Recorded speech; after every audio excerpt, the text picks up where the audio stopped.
Living in Virginia, you're in the fast lane on the information superhighway. We've invested $3 billion in Virginia's broadband network to give you one of the fastest internet connection speeds in the world, so you can build relationships, bring new business to our state, and meet the future of education. It's amazing what we can do together. Visit VCTA.com to learn how broadband connects the Commonwealth.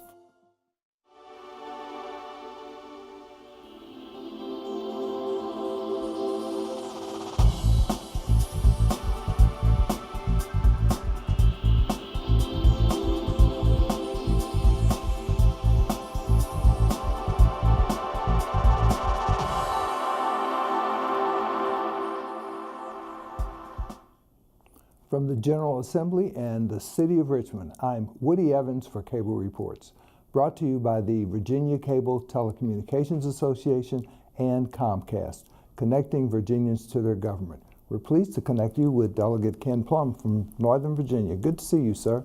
Woody, it's always good to be with you. Well, thanks for your time. We know that you're very busy. You were here a few weeks ago. So how have things developed from your perspective?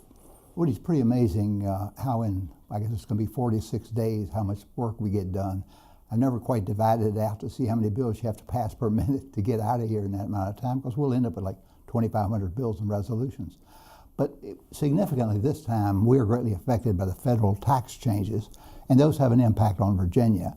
It has an impact on the one hand of our taxpayers being able to get some money back, and on the other hand of being able to fund some state programs that maybe need some funding. So it truly is a busy time. We need to let people know that while you and I are talking, we really have about 2 more weeks to go, and you can get a whole lot done or not done in 2 weeks. Well, by the way, congratulations, because I understand there was a compromise on the very needed tax changes recently that passed the House. Yes, sir, and congratulations that we passed the bill, but should we stop working on it? I don't think so. The discussion from the beginning has been that while the federal tax changes put some more money in our coffers in Virginia, what should we do with that money? And there's been a perspective that the governor put forth early to say that there's some programs, particularly like in public education and mental health and so on, that we need to spend some more money on. At the same time, there's been a perspective, well, gee whiz, this is related to taxpayers' money, we need to give it back. So that has been back and forth during the session. What happened yesterday in this initial round of approvals only came about after a failure of a compromise to come about, where we in fact did a little bit better for low-income people. From the very beginning, I had introduced the Earned Income Tax Credit, a proposal that the governor had put forth and one that I had introduced in past years. And what it attempts to do is to put together somebody's income with their family size to figure out how much income and how much credit they should get on their federal income tax, some of which is refundable. To have a system like that in Virginia, we have an earned income tax credit in Virginia, but we don't give you any money back if you're short in terms of what you earn. Most experts who look at low-income situations have concluded that that's probably the fairest way to put some more money back in the hands of working Virginians. People who have to every month struggle with how they're going to pay the rent, whether they're going to get their prescriptions filled, meet their basic needs, and so on. I'm sorry to say that the Earned Income Tax Credit did not withstand the opposition this time. It's still a concept that's going to be around, one I'm going to continue to work on. And the discussion then became, well, how do you put some more money back in the hands of those people who need it most?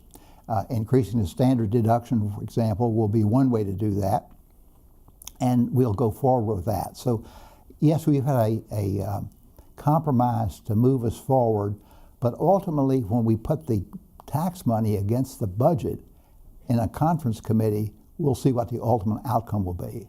I continue to want to push for seeing if we can do better by those who need it most. In my district, we're blessed with a whole lot of people who make really good incomes and so on, but we can't forget those people who are not in that category. We've got to look out for them as well. People who do no fault of their own don't make enough money to live in the high rent districts that we have to be able to help them out. It helps all of society when we do that. And so that's my philosophy going into it. And we'll see how the conference committee ultimately puts together our needs. Teacher raise, for example, 5%. Our needs to bring our educational funding up. which incidentally is still less than it was in 2007, before the Great Recession. And so lots to still yet be worked out. We're making progress, and that's the important thing. So correct me if I'm wrong, but I understand that there's a potential for a refund for citizens of the Commonwealth. If you're single, $110. If you're a couple, $220. Yeah, that's one of the schemes that's worked out to figure out how do you take the additional monies that come about because of the federal tax structural change, and then when we conform in Virginia, it produces some additional revenue. One way to deal with that is just to write everybody a check, and I don't have any problem with that. There's some additional monies beyond that. That's what I'm talking about. That's how it gets divided up. But ultimately, I think what you're going to have in Virginia, and I know taxpayers are antsy about what the conformity rules will be because they need to file their tax reforms.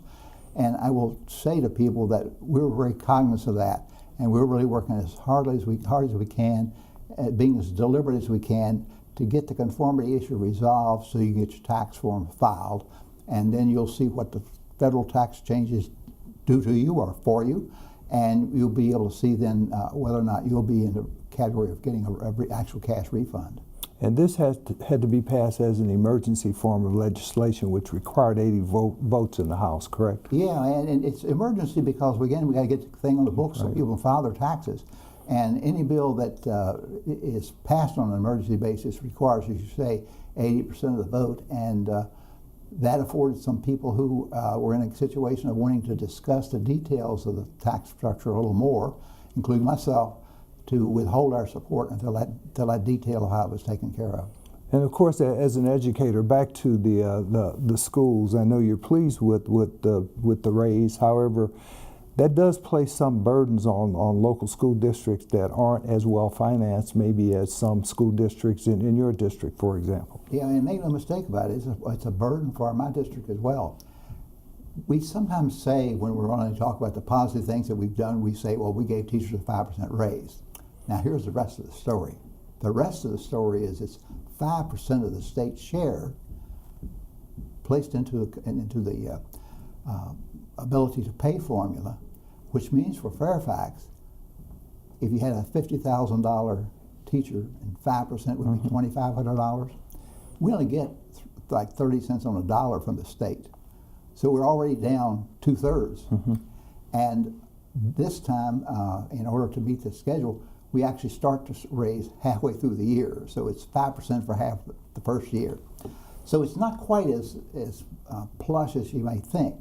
Now, when we pass that and we say we gave teachers a 5% raise, that's put pressure on localities to match that, to in fact produce the 5%. It can't very well get out from under what the state has promised. And so we get sometimes situations where we raise the real estate tax. And I think that's one of the cruel things about the way the system works is, in my community, there are some people who pay more real estate tax than they do on their mortgage that they got years ago. People who don't really have extra cash to put into raising their real estate tax. I think ultimately in what we need to do in the state is to have a fairer way of approaching our schools and get back to what initially we started off with was a 50-50 share. And with a 50-50 share that takes into account the real cost of living in communities, there might be more wealth in our community, but it takes a lot of wealth to live in my community.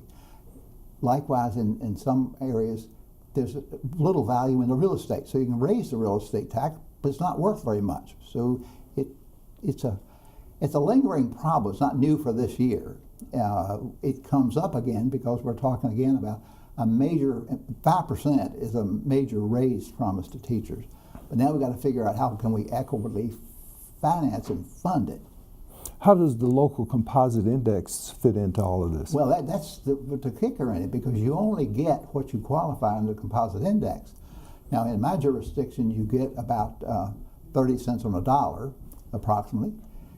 In Southwest Virginia, understandably, where there's not as much wealth, you may get as much as 80 cents on the dollar. Sometimes people complain about that, but as I point out to them, that's an attempt to make education accessibility even across the Commonwealth, so that you don't educate a child or don't educate them based on where their parents decide to buy a house and what zip code. And so the composite index reduces the amount that comes from the state. You have to make that up through local sources, and the primary source is the real estate tax. And the real estate tax can be very regressive. Is there any potential to alleviate these burdens through the funds out of the lottery? Yeah, a huge piece of the lottery money now goes directly to localities. And that's funded a little differently to try to get some additional monies into localities. And you know, now, as so happens with government, when they get strapped for cash, they sometimes look for the sin taxes. You know, they raise the whiskey tax or whatever, or broaden the lottery. This year we had some discussion about opening casinos. Casinos in the east with Portsmouth and areas like that, and casinos in the west with communities that I never thought would entertain the notion of having a casino suddenly wanted to get in on the action. We decided, and I think this was a smart move, to say, well, now wait a minute, we got to step back on this thing and take a look at how it works. So that's going to JLARC, I believe, correct? The whole casino issue? Yeah, I think JLARC is probably the right body to study that. When somebody's trying to sell you a casino or sell you a lottery ticket, sometimes they're really big promises.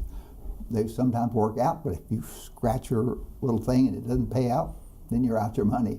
So for the state's purpose, I think that we need to get a better handle on what are the real potentials that are in this. Now back to the schools and teachers. What about support staff for teachers? There's been a real concern since 2007, as you point out, that there aren't enough counselors, school nurses, psychologists, for example. And this year, Governor Northam, with the encouragement of the Teacher Association and so on, correctly pointed out that on the counseling side of the formula, that we don't have enough counselors. Our ratio of counselors to students is way out of kilter from what it is by the national average. We're also finding, and I don't know if this is new or if we're just more recognizing it, the kind of pressures that are on young people that warrant additional counseling contact. So there is a need there, and I think we're going to make a step towards resolving that, but it's one we continue to deal with. But your question points out the other side about what makes the school formula hard to understand, and that is the school funding formula is based on the standards of quality which define the amount of staff that's in a given school district. The irony in the Virginia standards of quality is that every district, including the poorest districts in Virginia, exceed the standards of quality. So when you get funded on the standards of quality, you get funded at a level lower than you're actually operating at, which will, oh my gosh, would create another deficit here. And it creates that thing of where rather than being a 50-50 proposition across the state, it's more like 60-40 with the locality putting in the 60.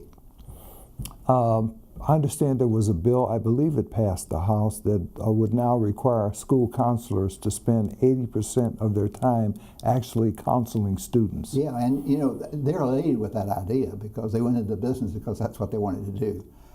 As we added test after test and so on, they ended up doing things like administering testing programs and all that sort of stuff. And certainly we want to have accountability and see how we're doing, but we don't want to turn into a testing factory. So moderating on the one side the standards of quality, the SOL standards of learning testing will help that a bit, but then on the other hand then putting more people actually in the classroom to deal with traumatic situations that occur.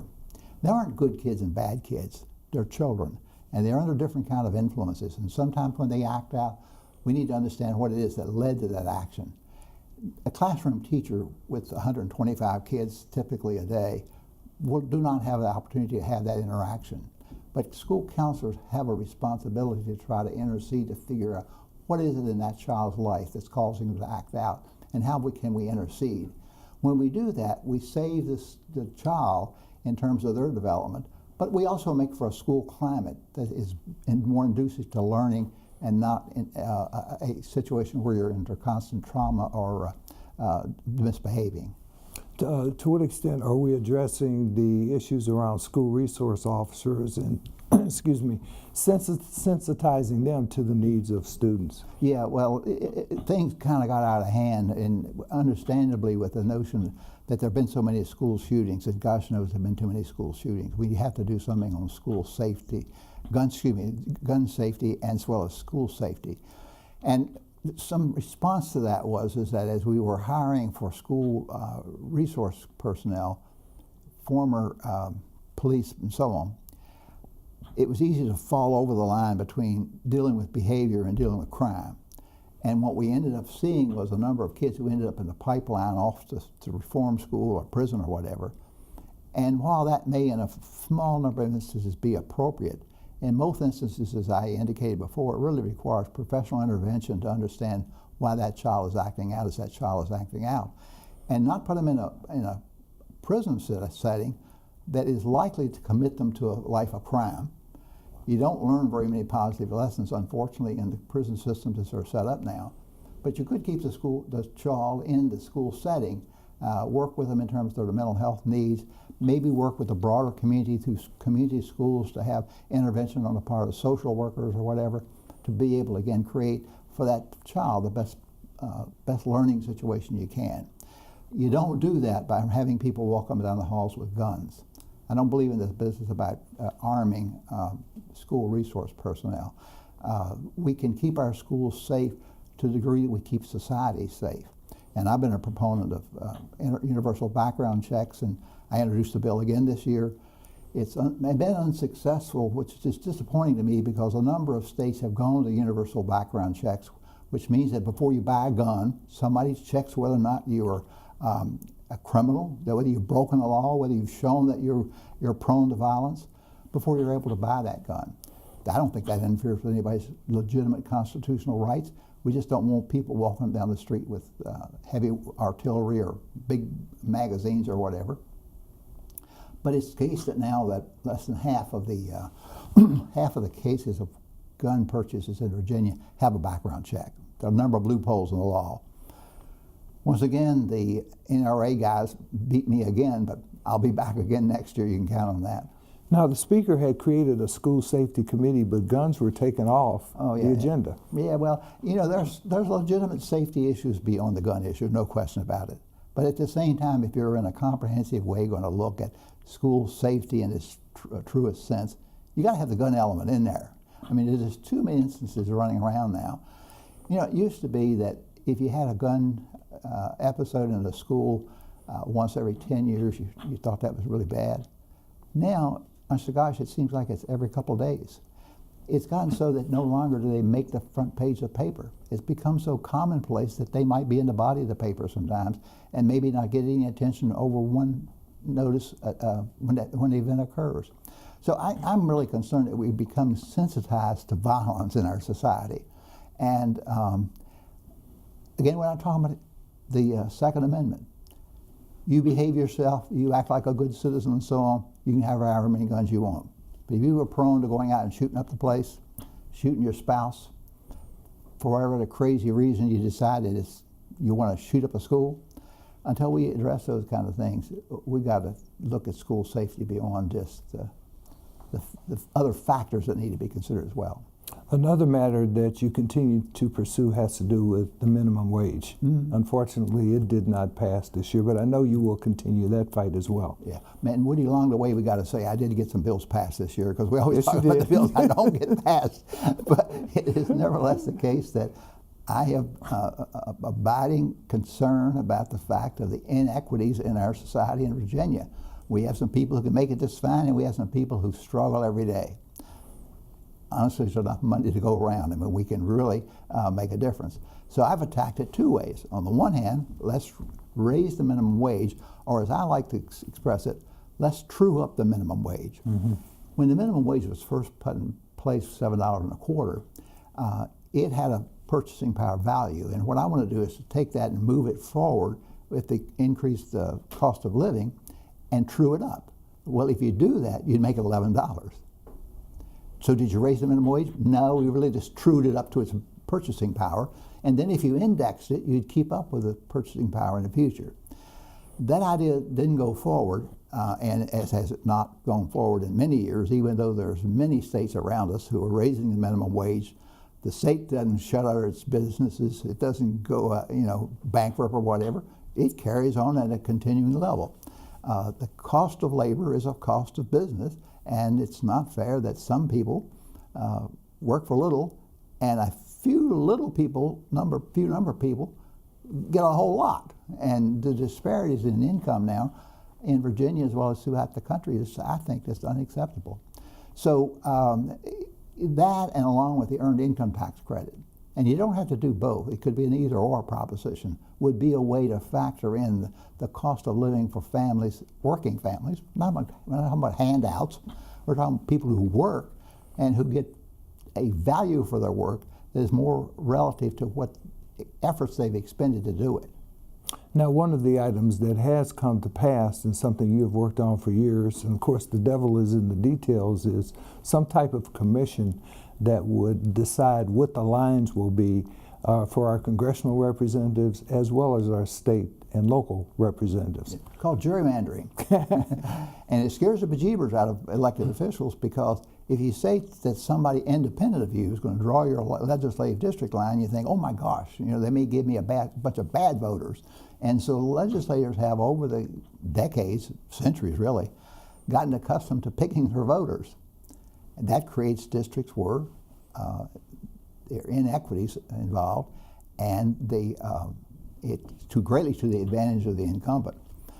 Back when Democrats were in control, when I was first elected, I introduced this bill to establish an independent redistricting commission, and they thought I was crazy, that I would give up the power that Democrats then possessed. I still introduced the bill, and the Republicans now are scared to death of my bill because they might lose their power to draw the district lines. Ultimately, it looks like that the courts are going to continue to have to intervene. They redrew our congressional lines, they've redrawn our House of Delegates lines, because we don't play fair.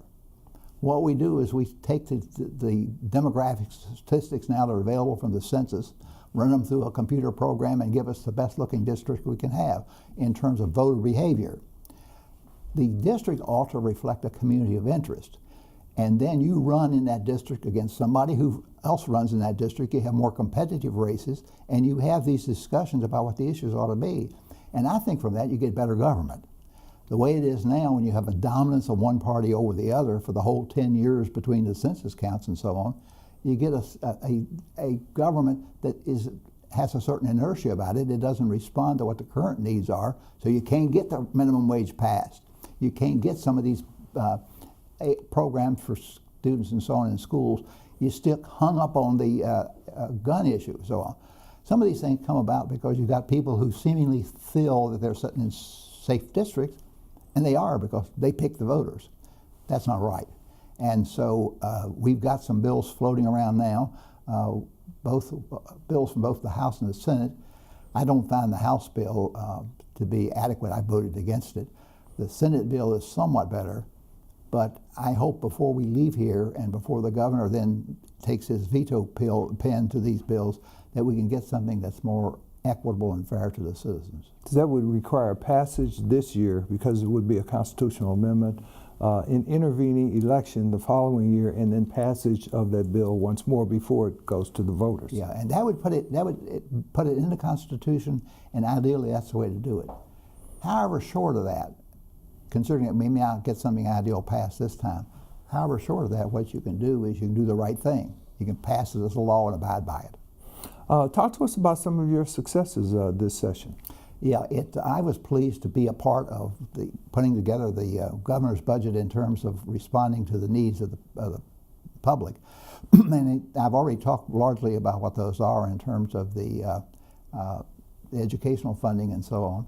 I've also been involved with the Attorney General's office in expanding his power in terms of being able to enforce the citizens' or the consumer rights.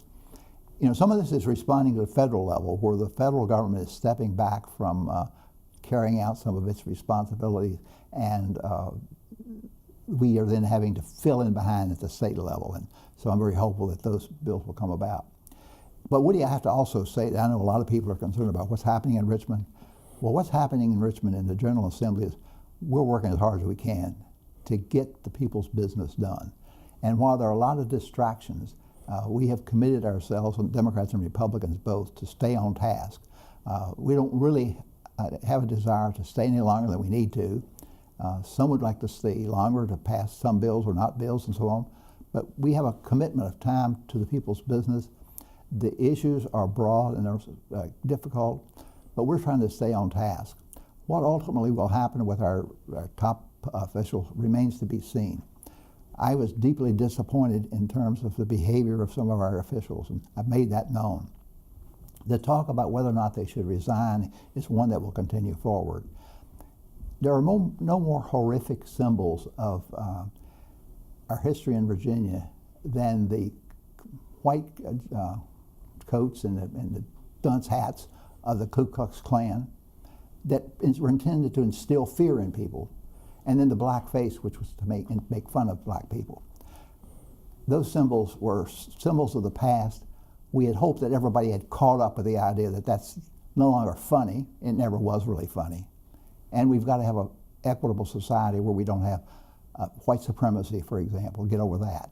So that, if there's a good thing that's going to come out of all of that, would be that maybe we will have an enhanced understanding of the history of our country. And I spent a lot of time studying the history of our state, and an appreciation of how it is we need to move forward in being a more open society and be more responsive to people's individual needs and so on. I hope that can be the outcome. In terms of individual careers, they'll have to make some decisions on their own. We'll have to see if there's some kind of reconciliation, repentance kind of thing that can happen. We can't take everybody from the past and say that they can't qualify to do anything in the future, but we got to have some way to move forward in a way that we recognize that those people have moved forward and now know better how to govern. And of course, this being the 400th year of the initiation of the House of Burgess, which now resides at the General Assembly, is a good time to have those conversations. Yeah, you know, it's really ironic, and it is unfortunate because it casts aspersions on us all when these kind of things happen. But we got to be big enough to stand up and say, you know, this is an unfortunate incident. It's not reflective of who we are. It's a reflection of our history. And we need to make sure that people understand that we learn from that history and we're moving forward, that we're open society and inclusive society. What concerns me sometimes is that we've got the occasion of people's pictures and words being shown up and used against them. But if we take a look at the General Assembly's actions these years and say, are we doing what we should do to show that we're an open society, that we're willing to help people most in need and so on? And my continuing concern is we fall short on that score. So while we are busy doing the immediate business of the people of the Commonwealth, we also got to get a long view and get a handle on how it is that we can be a more inclusive society in Virginia. And we ought to be proud that Medicaid expansion is being implemented. Yeah, well, you know, that's an example of an advance that we brought Virginia into the modern day, and we struggled with that, you know, a half a dozen years before it happened. Great. Yeah. Well, good to see you, Ken Plum. Good luck the rest of the session. Woody, thank you always for having me. Thank you for watching Cable Reports, brought to you by the Virginia Cable Telecommunications Association and Comcast. Until next time, I'm Woody Evans.